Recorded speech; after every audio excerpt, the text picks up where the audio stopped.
नमस्कार, prime time में आपका स्वागत है। मैं हूं आपके साथ सोहेल खान। शुरुआत करेंगे संसद की खबर के साथ। आज लोकसभा में कांग्रेस नेता राहुल गांधी के बोलने के दौरान जमकर हंगामा देखने को मिला। राहुल गांधी ने राष्ट्रपति के अभिभाषण पर धन्यवाद प्रस्ताव के दौरान मोदी सरकार पर कई बड़े आरोप लगाए। उन्होंने कहा कि अभिभाषण में बेरोजगारी के बारे में कोई जिक्र नहीं था, जबकि पिछले साल 3 करोड़ युवाओं ने अपना रोजगार खो दिया। कांग्रेस नेता ने दावा किया कि 50 साल में सबसे ज्यादा बेरोजगारी इस समय हिंदुस्तान में है। उन्होंने ये भी कहा कि मौजूदा दौर में मेड इन इंडिया हो ही नहीं सकता। उन्होंने मुकेश अंबानी और गौतम अडानी पर निशाना साधते हुए कहा, इकोनॉमी में डबल ए वेरिएंट फैल गया है। हिंदुस्तान का युवा रोजगार ढूंढ रहा है। हर स्टेट में, उत्तर प्रदेश, बिहार, सब जगह हिंदुस्तान का युवा एक ही चीज मांग रहा है, रोजगार हमें दे दो। और आपकी सरकार नहीं दे पा रही। आज हिंदुस्तान में आप made in India, made in India, made in India की बात करते रहते हो। मेड इन इंडिया हो ही नहीं सकता। आज बात खत्म हो गई है, क्योंकि मेड इन इंडिया वाले हैं कौन? मेड इन इंडिया वाले स्मॉल मीडियम वाले हैं, उनको आपने खत्म कर दिया। मेड इन इंडिया वाले कौन हैं? असंगठित लोग हैं, उनको आपने खत्म कर दिया। कांग्रेस नेता राहुल गांधी को सोशल मीडिया पर एक वीडियो पोस्ट करना एक बार फिर से भारी पड़ गया। दरअसल राहुल गांधी ने सोशल मीडिया अकाउंट पर कानपुर का एक वीडियो शेयर किया, जिसमें देखा जा सकता है कि एक युवक बुजुर्ग की कमीज पकड़कर उसे धमका रहा है। वो कहता है कि बोलो तुम भाजपाई हो, जबकि बुजुर्ग कहता है नहीं, मैं भाजपाई नहीं हूं। इस वीडियो को शेयर कर राहुल गांधी ने लिखा, हिंदुत्ववादियों की राजनीति यानी गुंडागर्दी, जिसको लेकर राहुल गांधी की अब सोशल मीडिया में जमकर आलोचना हो रही है। दरअसल वीडियो की सच्चाई यह है कि इस वीडियो में दिख रहे दोनों शख्स चाचा भतीजे हैं। युवक भाजपा पार्षद राघवेंद्र मिश्र है, जबकि बुजुर्ग भूपेंद्र सिंह भदौरिया कांग्रेसी हैं। दोनों के पारिवारिक रिश्ते हैं, और इससे बढ़कर बात यह कि दोनों हमेशा से ही इसी तरह के हंसी मजाक के साथ मिलते हैं। नहीं भाजपाई हो, मैं भाजपाई है। क्यों हूँ? नहीं हूँ मैं भाजपाई। कांग्रेस में फूट पड़ गए। क्या चीज? सवाल लोगों का आप लोग टिकट नहीं करा रहे। क्यों नहीं? ट्वेल्व कांग्रेस ही है। तो तुम्हारे यहाँ कौन? स्वामी प्रसाद मौर्य बेकार की बात न करो। भाजपाई है। स्वामी प्रसाद मौर्य हार गए। क्यों आए हम? तो जिला दे हमें ऐसी पार्टी में आने नहीं है। जहाँ इसी बात हम समझोगे, आप लोग को इसे समझाएंगे। हाँ, गुंडागर्दी चलती, आप लोग नहीं भाजपाई हो, मैं भाजपाई। चलिए, चाचा भतीजे का यह वीडियो था, मजाक में बनाया गया, राहुल गांधी ने शेयर किया और अब उसकी आलोचना झेल रहे हैं। बात अगली खबर की। पश्चिम बंगाल की सीएम ममता बनर्जी पर 2 महीने पुराने एक मामले को लेकर मुंबई की मेट्रोपॉलिटन कोर्ट ने बुधवार को समन जारी कर दिया। बीजेपी के एक कार्यकर्ता विवेकानंद गुप्ता ने ममता पर राष्ट्रगान के अपमान का आरोप लगाया है। कोर्ट ने उन्हें 2 मार्च तक पेश होने का आदेश जारी कर दिया है। दरअसल ममता दिसंबर में 2 दिन के मझगांव दौरे पर मुंबई गई थी, जहां ममता ने बैठकर राष्ट्रगान की 4-5 लाइनें पढ़ी और उसके बाद खड़े होकर गाने लगी। इसका वीडियो भी वायरल हुआ था। इसी वीडियो को आधार बनाकर उनके खिलाफ शिकायत की गई थी।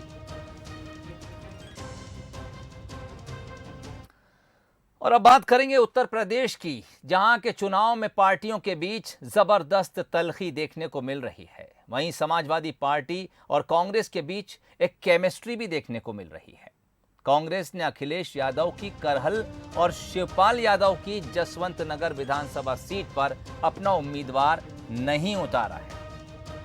इस फैसले के बाद सियासी गलियारों में अब ये चर्चा है कि दोनों के बीच अप्रत्यक्ष रूप से कोई समझौता है। कांग्रेस ने भी ये साफ कर दिया है कि रायबरेली और अमेठी में सपा के उम्मीदवार न उतारने के फैसले के बाद कांग्रेस ने यह फैसला लिया है, यानी समझौता 2-2 सीटों पर ही है।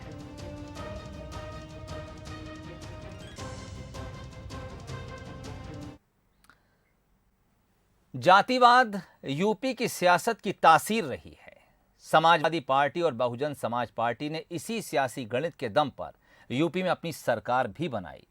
लेकिन अब बीजेपी जातिवाद की राजनीति की काट के तौर पर राष्ट्रवाद का इस्तेमाल करती नजर आ रही है। केंद्रीय गृह मंत्री अमित शाह ने आज पश्चिमी यूपी के चुनावी दौरे के दौरान लोगों से पूछा कि कश्मीर भारत का अभिन्न हिस्सा होना चाहिए या नहीं। साथ ही यह भी कहा कि धारा 370 हटाने पर सपा, बसपा और कांग्रेस विरोध करते थे। 10 साल तक इनकी सरकार रही, इन्होंने क्या किया? अखिलेश कहते थे कि धारा 370 हटाई तो खून की नदियां बह जाएंगी, लेकिन किसी की कंकर चलाने की भी हिम्मत नहीं। अखिलेश खड़े होकर धारा 370 का विरोध करते थे। आएंगे नहीं, हिम्मत नहीं अतरौली आने की, मगर आए तो पूछना अतरौली वालों कि क्यों विरोध करते थे धारा 370 का। इस तरह से वोट बैंक की राजनीति होती। मेरे सामने खड़े होकर कहा था खून की नदियां बहेगी। अरे अखिलेश बाबू, खून की नदियां छोड़ो, कंकर चलाने की किसी की हिम्मत नहीं। और अब बात करेंगे मायावती की, जो आखिरकार यूपी के चुनाव प्रचार में उतर ही गईं। और ये इसलिए खास है क्योंकि बहुत दिनों से उनके विरोधी लगातार ये कहकर ताना मार रहे थे कि बहन जी कहाँ हैं। मायावती ने बुधवार को आगरा में यूपी चुनाव के लिए प्रचार करते हुए बीजेपी, कांग्रेस और सपा पर जमकर हमला बोला। बहुजन समाज पार्टी की प्रमुख मायावती ने कहा कि बसपा का टारगेट यूपी चुनाव में अपने दम पर सरकार बनाने का है। उन्होंने कहा कि लोग बसपा के अलावा किसी अन्य पार्टी को वोट ना दें।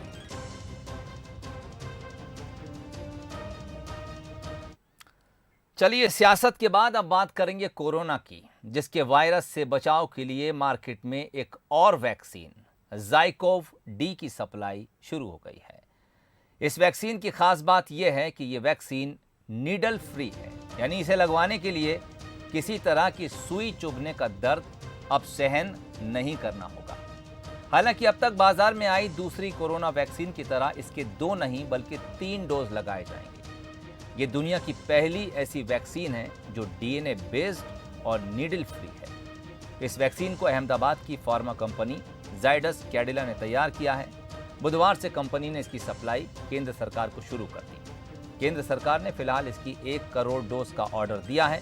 यह वैक्सीन उन लोगों को लगाई जाएगी जिन्हें अब तक किसी भी वैक्सीन का एक भी डोज नहीं लगा है। कंपनी ने वैक्सीन की सप्लाई केंद्र सरकार के साथ 7 राज्यों को देना शुरू कर दी है। इनमें महाराष्ट्र, तमिलनाडु, यूपी, पश्चिम बंगाल, बिहार, पंजाब और झारखंड शामिल हैं। कंपनी इसे जल्द ही खुले बाजार में भी बिक्री के लिए उतारेगी।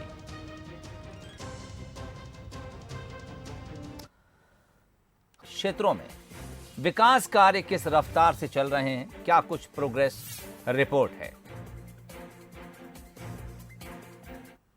देखिए, तमाम तरह के विधायक पहुंच रहे हैं और इस समय लंबी कतार यहां दिखाई दे रही है विधायकों के पहुंचने की।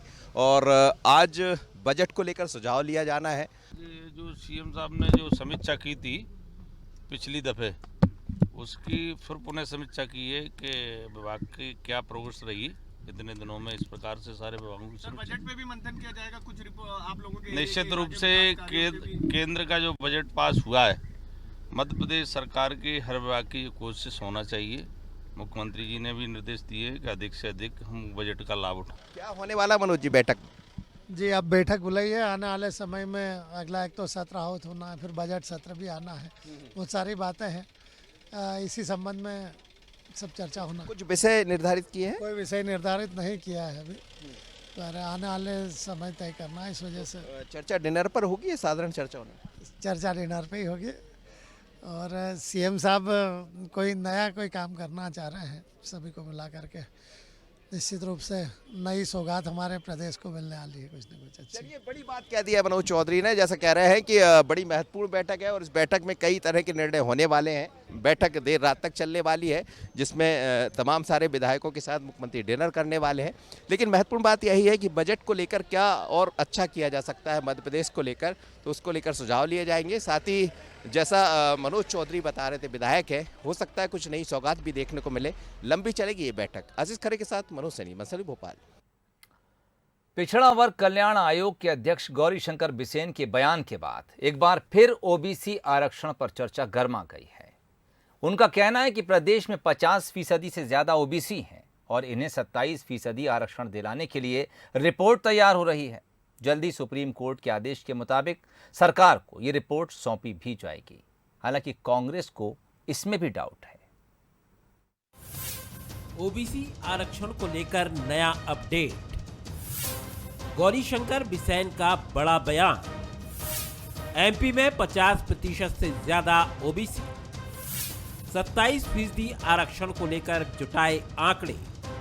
अभी जो हमारे सामने पंचायती राज के आंकड़े आए हैं वो 45 से 50% मतदाता हमारा ओबीसी का आया है, तो जहाँ तक 27% से तो ज़्यादा ही है। तो माना जाए रास्ता आसान है। देखिए, बिना आरक्षण के राज्य में चुनाव नहीं होंगे, संकल्प विधानसभा में पारित हुआ है। माननीय मुख्यमंत्री शिवराज सिंह चौहान जी ने सर्वसम्मति से प्रस्ताव रखा, जिसे सर्वसम्मति से पारित किया गया है, तो हम उसी दिशा में आगे बढ़ रहे हैं। ये साफ साफ कह दिया गया है कि शिवराज सरकार ओबीसी को 27% आरक्षण को लेकर आगे बढ़ चुकी है। सुप्रीम कोर्ट के आदेश के बाद पिछड़ा वर्ग कल्याण आयोग ने आंकड़े भी जुटा लिए हैं। जल्द ही इसे राज्य सरकार को सौंप दिया जाएगा। लेकिन सवाल यही है कि अगर 50% से ज्यादा ओबीसी है तो क्या पंचायत चुनाव में उनके 27% आरक्षण का रास्ता साफ हो गया है? पहले सुनिए कांग्रेस क्या कह रही है। पिछड़ा वर्ग को चुनाव में, पंचायत चुनाव में जो आरक्षण मिला था, चुनाव करा नहीं पाए, आरक्षण अभी भी धर्म संकट में है, अभी भी सर्वे पे सर्वे चल रहा है, क्या होगा आगे, क्या स्थिति पैदा होगी। तो ये सरकार की मंशा कथनी और करनी में बहुत अंतर है।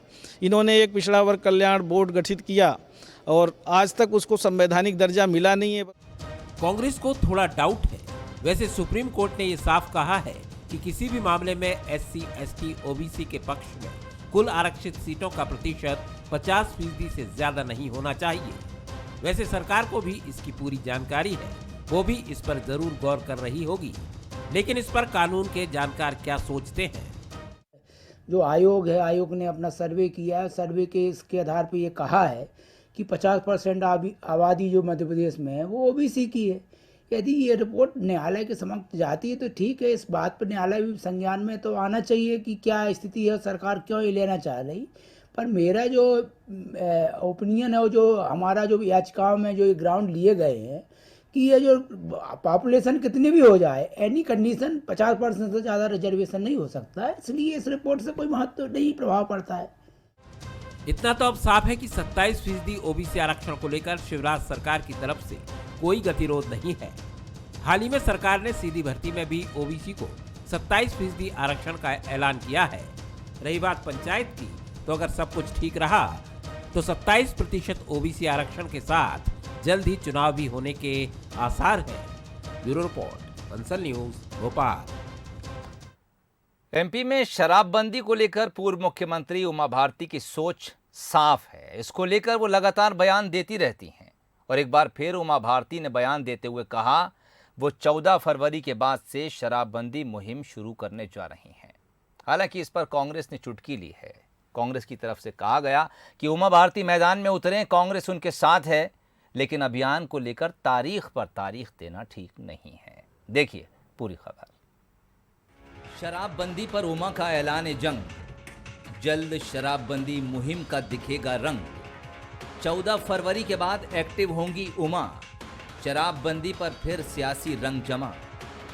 प्रदेश में नई शराब नीति के ऐलान के बाद ऐसा माना जा रहा था कि बीजेपी की वरिष्ठ नेता उमा भारती की शराबबंदी मुहिम टल गई, लेकिन ऐसा नहीं है। शराब के खिलाफ मोर्चा खोलने वाली उमा भारती ने दावा किया है कि वो 14 फरवरी के बाद शराबबंदी अभियान को लेकर मैदान में होंगी, शराबबंदी पर खुलकर बोलेंगी भी और लड़ेंगी भी।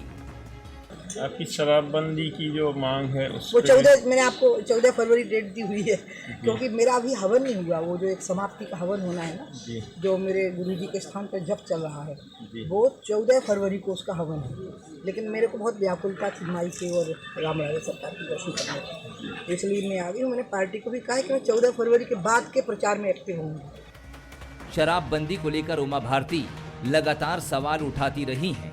उन्होंने कई बार सार्वजनिक और सोशल मीडिया के जरिए ये साफ किया है कि वो प्रदेश में पूरी तरह शराबबंदी चाहती हैं। 15 जनवरी के बाद किस अभियान का नेतृत्व मैं स्वयं करूँ, लेकिन मध्य प्रदेश में शराबबंदी होनी चाहिए, इस बात में मैं अडिग हूँ। हालांकि कांग्रेस को इसमें राजनीति नजर आ रही है। कांग्रेस नई शराब नीति के ऐलान के वक्त उमा भारती के गायब होने के पोस्टर भी लगा चुकी है। उमा भारती जी इस प्रदेश की पूर्व मुख्यमंत्री और हम सभी की आदरणीय नेता हैं और हम सभी उनका सम्मान करते हैं, मगर शराबबंदी को लेकर जो बार बार वो तारीखें बदल रही हैं, उससे एक विश्वस्त नेता की विश्वसनीयता खंडित हो रही है। यदि वो वास्तव में शराबबंदी की पक्षधर हैं तो उन्होंने मैदान पकड़ना चाहिए। जनता पूरी तरह उनके साथ है और हम लोग भी उनकी मदद करेंगे, हम भी उनके साथ हैं। मगर जो तारीखों को बदलने का सिलसिला, तारीख पे तारीख, तारीख पे तारीख, तारीख पे तारीख, वो उचित नहीं है। शराबबंदी पर भले ही उमा भारती और कांग्रेस का सुर एक जैसा ही लगे, लेकिन इन सब के बीच प्रदेश में 1 अप्रैल से नई आबकारी नीति लागू हो जाएगी। इस नीति के लागू होने के बाद शराब सस्ती होगी, साथ ही घर पर शराब रखने की सीमा भी बढ़ा दी गई है। ऐसे में उमा भारती की शराबबंदी मुहिम कितना रंग लाएगी, ये तो कहना फिलहाल मुश्किल है, लेकिन शराबबंदी पर सियासी घमासान जारी रहेगा। Bureau report, Bansal news. चलिए, इस रिपोर्ट के साथ ही बुलेटिन में फिलहाल इतना ही। तमाम अपडेट्स के लिए जुड़े रहिए बंसल न्यूज के साथ। मुझे इजाजत दीजिए, नमस्कार।